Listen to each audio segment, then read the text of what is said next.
Asia cup में अफगानी खिलाड़ियों ने श्रीलंकन खिलाड़ियों को घुमा कर रख दिया, लेकिन फिर भी जीत श्रीलंका की हुई। एशिया कप के छठे मैच में सनसनीखेज मुकाबले के बाद श्रीलंका अफगानिस्तान को 2 रन से शिकस्त देकर ग्रुप बी में टॉप करते हुए 4 पॉइंट्स के साथ एशिया कप के सुपर 4 मरहले में पहुंच गया। श्रीलंका की जानिब से दिए गए 292 रन के ताकुब में अफगानिस्तान की पूरी टीम 38वें ओवर में 279 बनाकर आउट हो गई। अफगान टीम शानदार बैटिंग के बावजूद सिर्फ 3 रन के फर्क से सुपर 4 मरहले के लिए क्वालिफाई न कर सकी।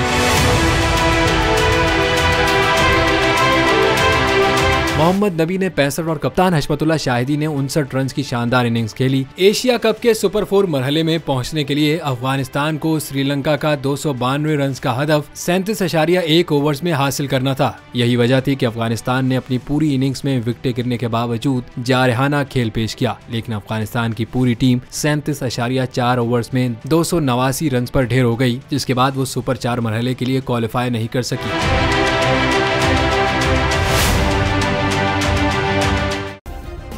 सब्सक्राइब करें और बेल दबाएं ताकि कोई खबर रह न जाए।